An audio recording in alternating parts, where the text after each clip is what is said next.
at this idea of from laughter to faith, the transformation of Sarah. So in Genesis chapter 18, I'm going to read this to us. If you want to turn there, you can. Otherwise, you can listen along. Genesis 18, 1 through 15. I'm going to do this as quickly as I can.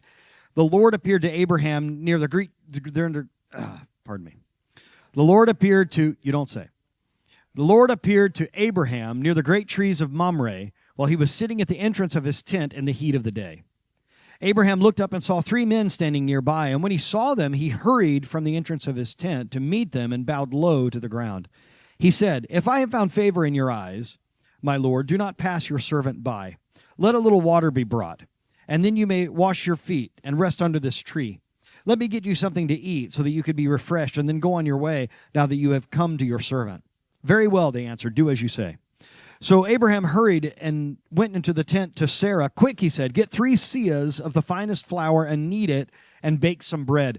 I want you to understand this is a ridiculous amount of flour for the amount of people that are there. 3 seahs of flour would make about 30 of our loaves of bread or 150 pita breads. It's absolutely insane, the amount of flour. Now, later on in the New Testament, Jesus will be telling a parable, and he said, it's like a woman who took 3 seahs of flour and made some bread. This immediately would have piqued their interest, and they would have remembered this story of Sarah going over and above to be hospitable. Then he ran to the herd and selected a choice, tender calf and gave it to his servant, who hurried to prepare it. Now, in the Hebrew, choice and tender and calf are looked at as 3 separate things. We're not talking about a choice, tender calf. We're talking about a calf that was choice, a calf that is tender, and then another calf. In the Hebrew, we're looking at 3 animals here.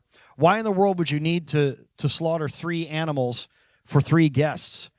3 calf. Again, you're talking about a tremendous amount of meat. Now, if my granny were here, my granny who passed away at over 100 years old, that used to sit right there, she had a favorite cut of beef that she learned to eat in the Great Depression that many people still to this day might find as a delicacy. I'm not sure how I feel about it. Can anybody think of what we might be talking about? Beef tongue. Beef tongue. And if I don't mean to be gross or whatever, but if you peel the first layer of skin off after you boil it and then you cook it in a certain way, I've been told it's some of the most tender meat that you could have. And it was her favorite, is tongue. And it's hinted at in the Hebrew that the reason that we have choice and tender and calf is there were 3 animals. And the ancient scholars of the Bible say that Abraham was such a good host that he wanted to give the choicest. He wanted to give this beef tongue, one to each of the guests. This is such an amazing thing. When you're hospitable, have an overabundance of supply and give the best to your guests. Isn't that a wonderful object lesson for us to have? I know for some of you, you can't have somebody over without cooking for an army. That's how my granny did it as well. That's how my mama does it too. That's why we like Christmas morning in her house. Overabundance, look out.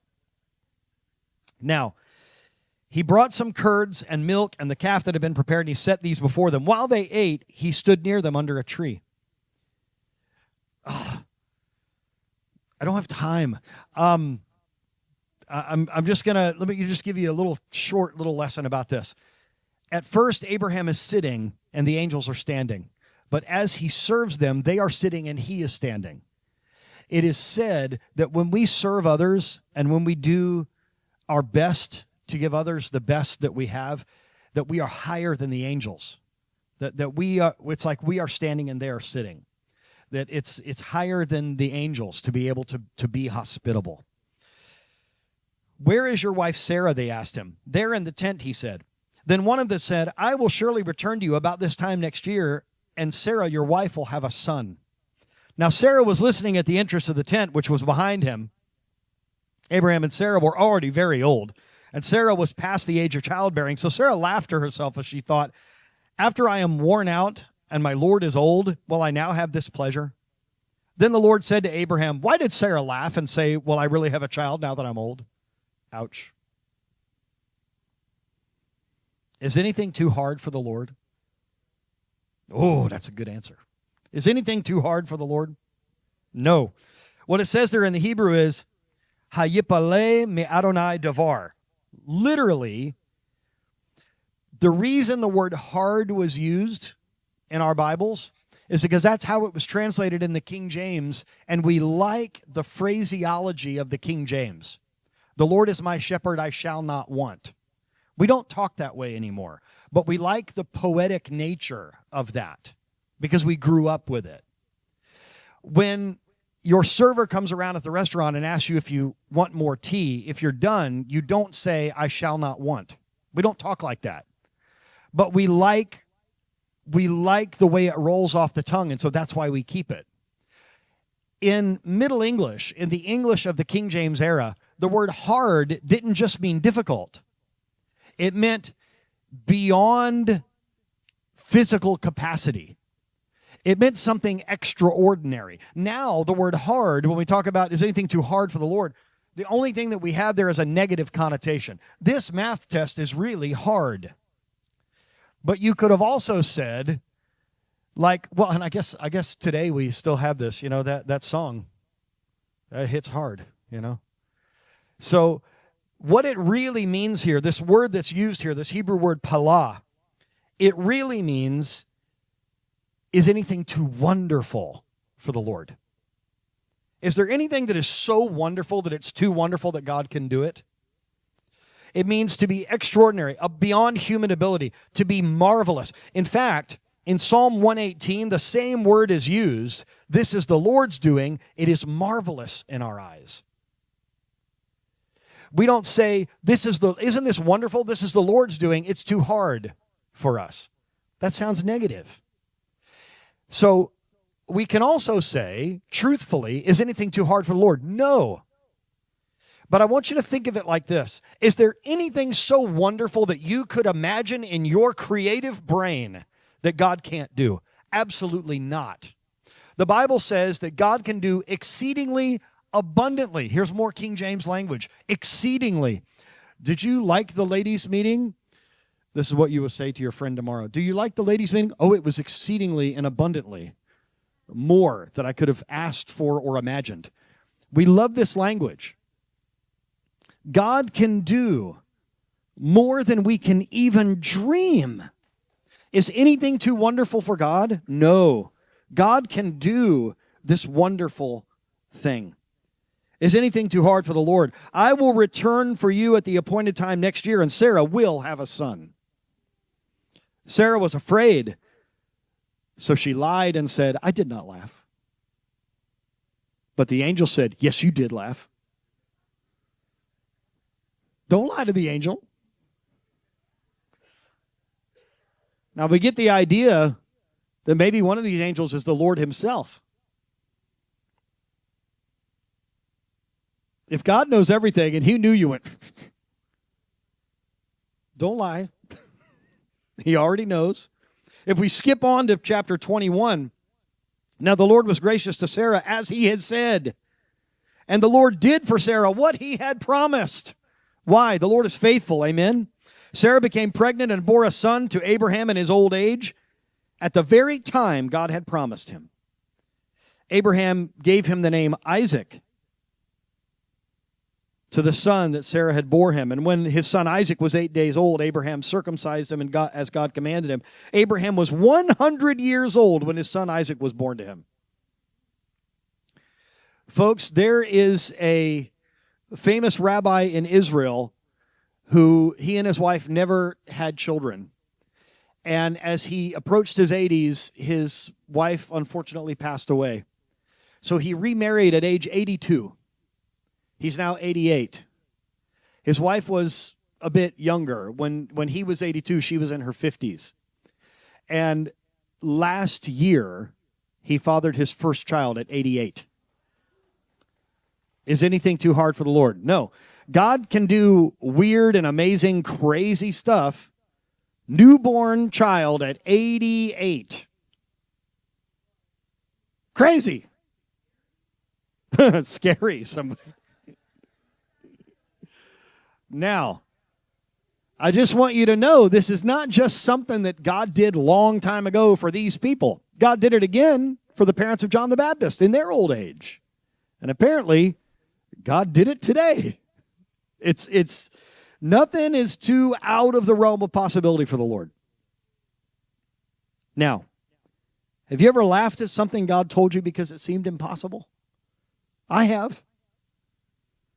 That's exactly what Sarah did. When we first meet her, she's not Sarah yet, she's Sarai, a woman of beauty, faith, and deep disappointment.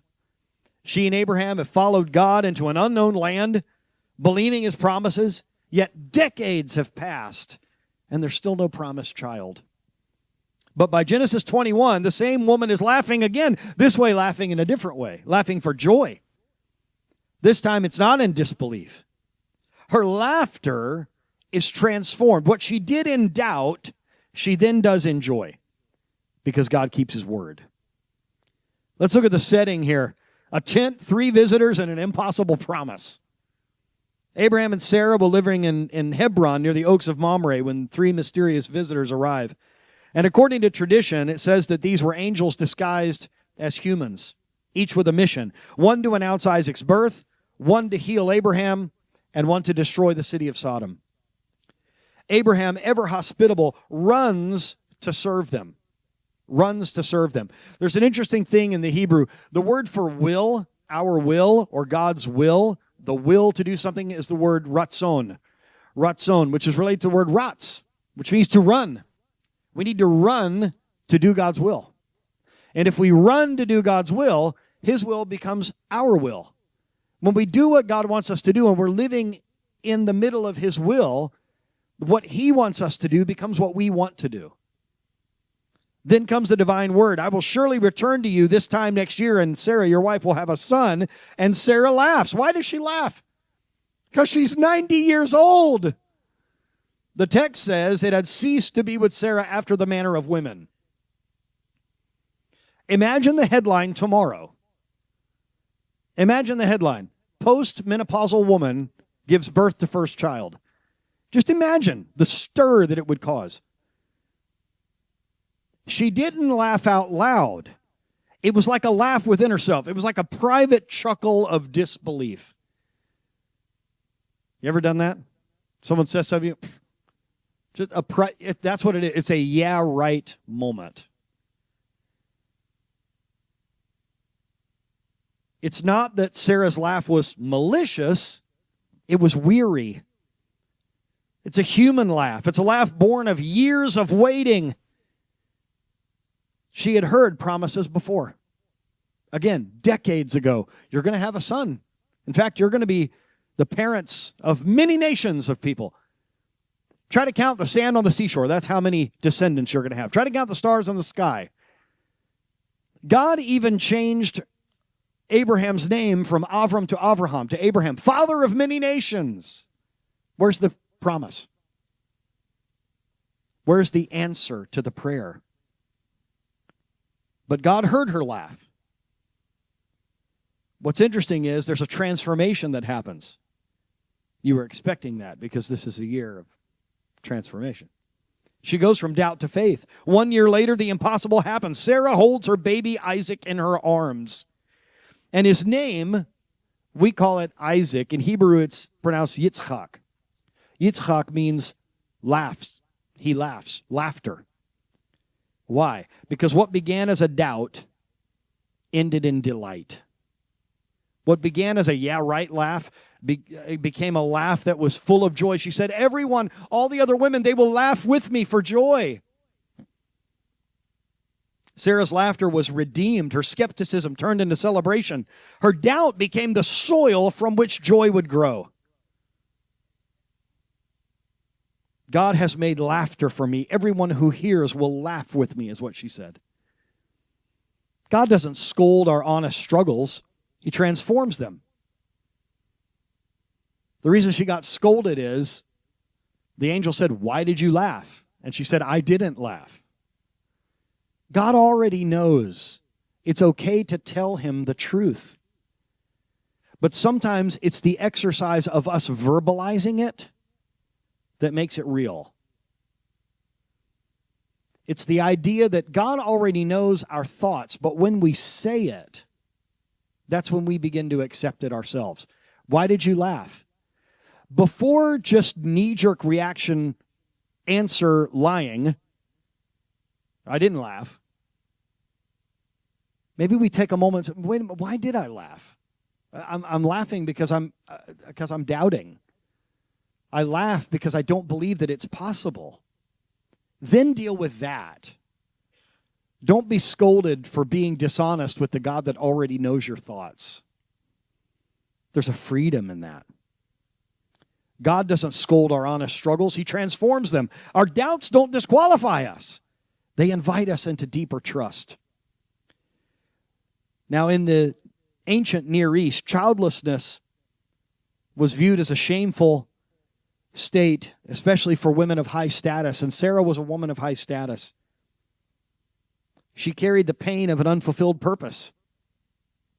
There's an old tradition that says that Sarah was one of the 4 most beautiful women in the world. And she was also extremely righteous. Yet she suffered quietly under the weight of cultural expectation. Remember when Abraham and Sarah went down into Egypt? Maybe you don't know the story. They went down into Egypt and he said, listen, you are so beautiful. You got to tell them you're my sister or someone's going to take you from me and steal you away. And they did.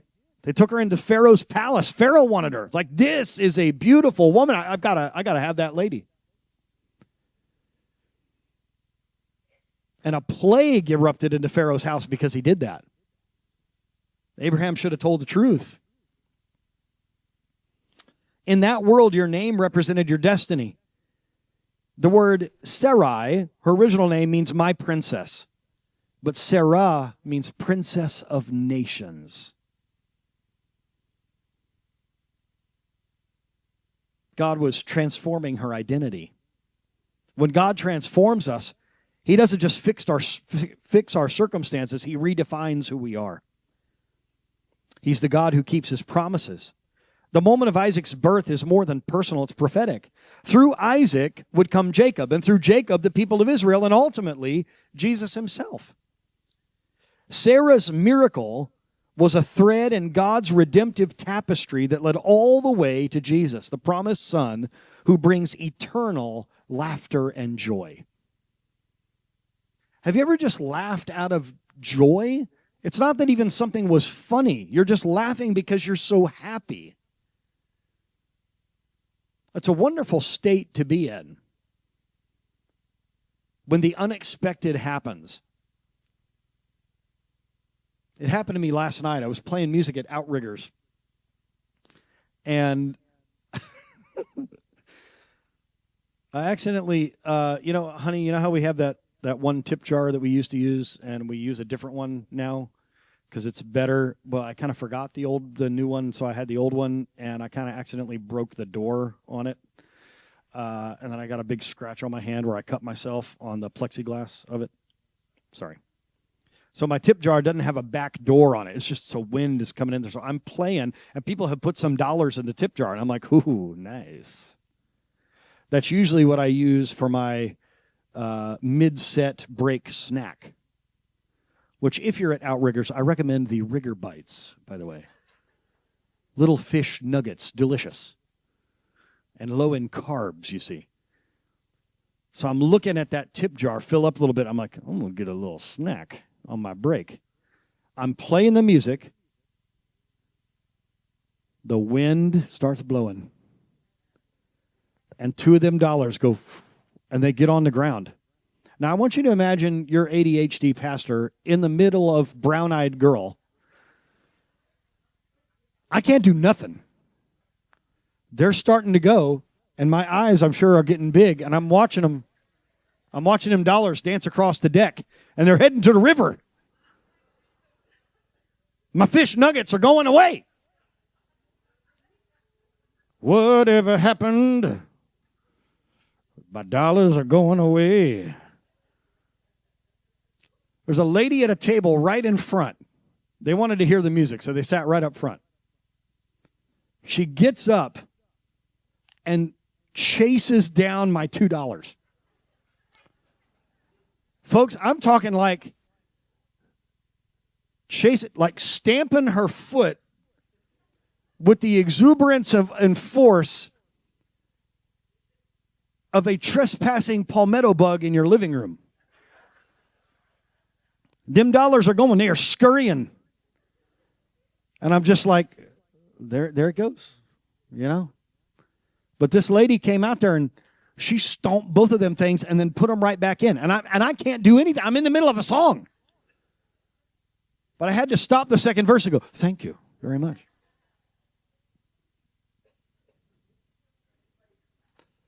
Everybody clapped. And then I had a laughing fit after I got done with Brown Eyed Girl. I couldn't help myself. I just thought it's not that it was funny. I was so happy that a complete stranger chased down $2 for me. It was pretty awesome. Sometimes you just laugh. It's just joy. Complete stranger.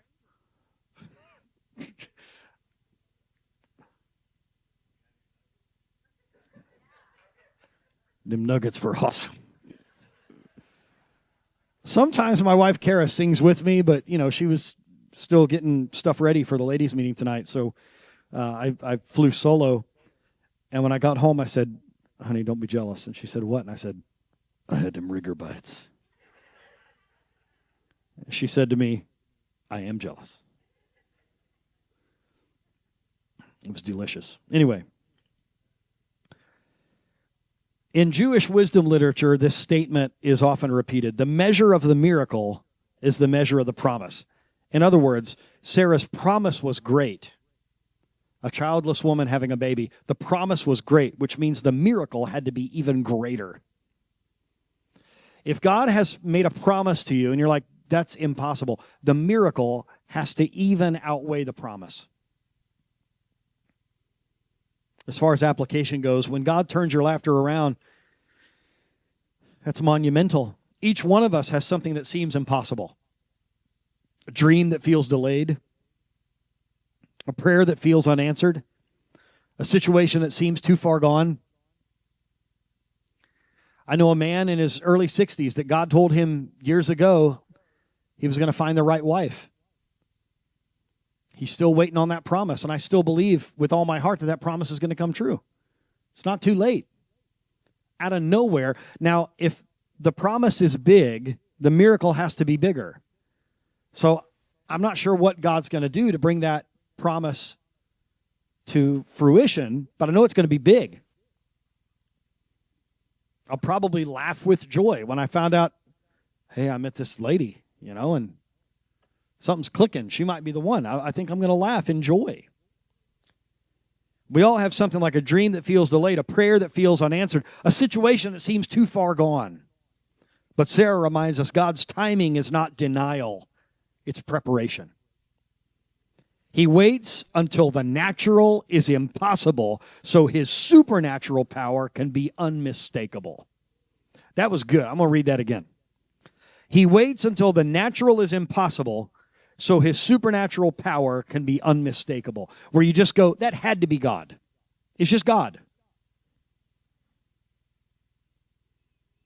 In conclusion, we have a God who transforms laughter from doubting, yeah, right laughter to a joy unspeakable and full of glory. There's that King James language again. It's beautiful, isn't it?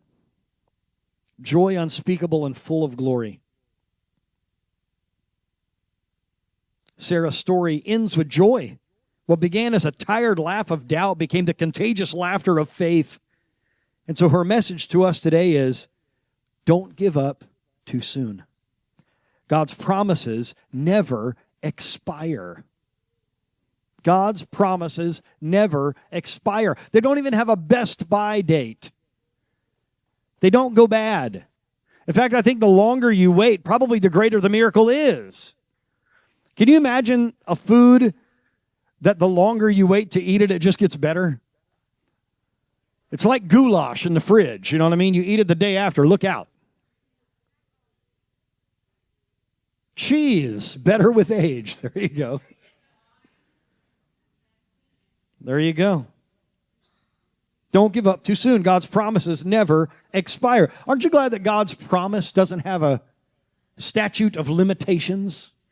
God isn't limited. When God transforms a heart of disbelief into a heart of faith, he brings forth laughter, not of mockery, but of miracle. I've been having so much fun this year with what we could call our opening declaration.